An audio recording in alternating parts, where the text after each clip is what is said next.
The U.S. is a net importer. We buy more than we sell. So when you have a cheap dollar, okay, a Boeing aircraft or General Electric wind turbine gets a little less expensive, but all the stuff we buy gets more expensive because we're paying for it in cheaper dollars, and that's what the central bankers really want. They want those price increases to feed through the supply chain and try to create inflation because governments around the world are desperate to get inflation. So that's the real reason they do it. And it can have a short-term impact. It can help exports a little bit. It can give you a little bit of lift. But the problem is it comes at the expense of the trading partners. This is just classic beggar thy neighbor devaluations. That's what currency wars are. So it can help individual country growth, but it does nothing for world growth. The world is no better off. One country is a little better off, another country is worse off. So the other metaphor I've used is, you've got 4 soldiers and they're fighting and it's a hot day and they get a break and they've got one canteen and they're all really thirsty. What do you do in that situation? You pass the canteen. In other words, everybody would like to drink the whole canteen, but you take a sip, you hand it to your mate, he takes a sip, and so forth. And that's the way the currency wars have gone. 2009 was the day of the cheap yuan. Remember, 2009, 2010, Secretary Geithner couldn't get out of bed without complaining about Chinese currency manipulation. 2011, the dollar hit an all-time low on a couple indices. That was the cheap dollar. 2013, along comes Abenomics, and one of his 3 hours was a cheap yen. All of a sudden, the yen's at 120, 124. Japan got a little bit of a lift. So who's suffering the whole time? Europe. Europe had the strong currency, 2 recessions in 4 years. So finally, 2015, it was Draghi's turn. Well, June 2014, they launched negative interest rates. In January 2015, they launched European QE. So you're going from China, US, Japan, Europe. Everybody's passing the canteen. But the world is still stuck in basically depressionary growth. It's not, we don't have negative growth, but we have below trend growth. So there's no way out of it. So right now, my forecast, I actually said this a couple of months ago, is that look for a stronger yen, stronger euro, cheaper dollar, cheaper yuan. That has played out with a couple speed bumps. The dollar got a big lift because of Brexit, and the euro went down a little bit also because of Brexit. But the yen went from 124 to 104. It backed up. 103 actually backed up a little bit. But we do have a strong yen. All these people who expect Japan to intervene in currency markets, don't hold your breath. They've been warned, I would say threatened, by Jack Lew and Christine Lagarde. Don't you dare intervene in currency markets. You had 3 years with a cheap yen. You didn't make the structural reforms. You didn't do what you needed to do. Too bad for you. We're taking the canteen back. So the point to your main question, Grant, is that they don't have a logical conclusion. There are only 2 ways out of a currency war. One is systemic reform, a kind of Bretton Woods or Plaza Accord where all the major powers sit down and just say, here's the New Deal. The other one is systemic collapse. I expect collapse because there's no consensus on a way out of it. There's no political will behind structural reform. I don't see the leadership. In 1944 you had John Maynard Keynes. In 1985 you had James Baker. In the 1990s you had Bob Rubin. These were, whether the Democrats or Republicans, this was leadership. I don't see that kind of leadership today. I see a lot of denial. I don't see the political will behind structural reform, so I would expect a collapse of the system. Well, it's interesting you say, because of all the bailouts, we don't know what a systemic collapse looks like. I actually have a pretty good idea of what it looks like, because everyone focuses on 2008, and U.S. economists call it the Great Recession. You go abroad, they call it the global financial crisis, the GFC for short, whatever you want to call it. But we had another one that was actually potentially worse or as bad in 1998.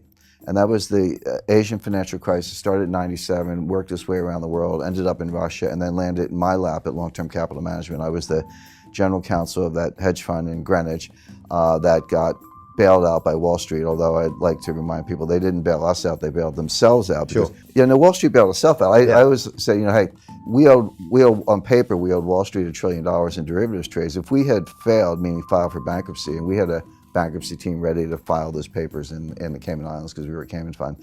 I said, I would have just slept in the next day. It's like, it's out of my head. We filed for bankruptcy, good luck getting your money. Wall Street bailed themselves out because they didn't want that $1 trillion of derivatives positions dumped on them. Then they would have to turn to the market and dump it.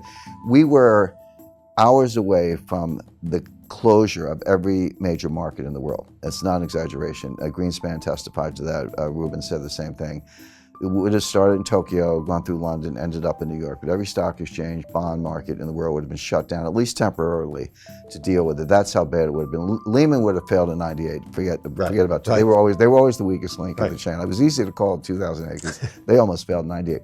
But the point is, okay, so we moved $4 billion in cash in about 3 days. If you think of it as a private deal, $4 billion all cash, no due diligence, wired the money. That's kind of how the sense of urgency. And so we filmed the runways. We brought it in for landing. The plane didn't crash or break up on the runway, but it was that close. So when 2008 came along, I just felt I was watching a movie I had already seen. It was like a rerun for me. And you're right, 2008 was even bigger, potentially more. We were, if not hours, maybe days away from the sequential collapse of every bank in the world. Starting with, Bear had already gone out, Fannie, Freddie, Lehman, AIG, Morgan Stanley would have been next, then Goldman, then Citi, et cetera. We were days away from that. And again, I think Andrew Sorkin did a good job in his book. So this isn't, we're not looking at strike two in a baseball metaphor, we're looking at strike three because 98 was strike one, 2008 was strike two, now we're looking at strike three. The next one is going to be worse. So I think we've come extremely close. I think people are overly complacent. Just because we managed to pull off bailouts in the world didn't come to an end. Don't assume it wasn't close and don't assume it won't happen again. Sure. But there's one very important difference. In 1998, Wall Street bailed out a hedge fund. In 2008, the central banks bailed out Wall Street. In 2018, let's say, keep up the 10-year tempo, who's going to bail out the central banks? All we do is we move the problem to a different balance sheet. Now the problem is on the central bank balance sheet. Because the Fed printed $3.4 trillion of new money since 2008. Their balance sheet was $800 billion. Now it's at $4.2 trillion, give or take, so $4 trillion of new money. But it's 9 years on. Yeah. They haven't normalized. If they had somehow got their balance sheet back to $800 billion, I'd say, okay, you guys could do that again. But you're at $4 trillion. What are you going to do when the next crisis hits, which could be soon, by the way? Go to $8 trillion, $12 trillion? Now, some people say, yeah, what's the problem? Just print more money. I have my doubts about that. But so who can bail out central banks? The answer is the IMF, because they have the only clean balance sheet left in the world. The Fed is leveraged about 113 to 1 with a duration mismatch. They look like a really bad hedge fund. And again, I've spoken to central bankers who say, well, who cares? Central banks don't need capital. A member of the Board of Governors of the Federal Reserve said that to me. She said, central banks don't need capital. I said, well, that's one point of view, but we'll see. Exactly, we'll see. But there's sort of an invisible, hard to define confidence boundary. And when you cross that confidence boundary, and every day citizens just wake up and say, you know what, I'm checking out of this system. You tell me it's all good, I don't believe you anymore. And get me some gold because I know that the gold will be around, et cetera. That's an instantaneous loss of confidence in the dollars. That's what I mean by collapse. Now, just to be clear, I don't think we'll all be living in caves, eating canned goods, lighting fires with rocks and twigs. Life will go on, but it'll be different. The dollar will maybe be like the Mexican peso in the sense of being a local currency that you get when you go to the United States, but no longer the world currency. They'll try to bail it out with SDRs, the special drawing rights. If it works, if the SDR bailout works, it's only because nobody understands it, or like maybe there were 100 people in the world who really understand. I've spoken to PhD monetary economists, like people right in the field with PhDs from Harvard who can't give you a straight explanation of what an SDR is. So if it works, it'll only be because nobody gets it. But I have a feeling that because of social media, because of, interviews like the ones you do, Grant, just because of different means of communication, that people will get it and they'll run for gold because it's money good. And so that, and then you get into coercion, shutting down banks, closing ATMs, or maybe reprogramming ATMs. Everyone can have $300 a day for gas and groceries, but no more. Recently, the SEC has changed the rules for money market funds. I meet people everywhere, and I say, well, how much money you got? Or where do you have your money in? Probably a better way to put it. And they go, I got money in stocks, money in bonds, money in real estate, and money in the money market funds. I say, no, you don't. You have stocks, bonds, and real estate. You don't have money in anything. That's not money. Oh, I can sell it and get the money. Really? Maybe not. Maybe they'll close the New York Stock Exchange. But anyway, they have new rules on money market funds where money market funds can suspend redemptions. Now that has always been true of hedge funds. I've never seen a hedge fund Right. offering document that didn't have that in there. But people think they can call Charles Schwab or Merrill Lynch or Bank of America, instruct the broker to sell the units, and the money's in the bank the next day. They're going to wake up one day and make that phone call and find out, no, we've suspended redemptions, we'll get back to you. You can't get your money. And oh, by the way, the day that will happen is the same day you want your money the most. Yeah, In other words, course. it's conditionally correlated.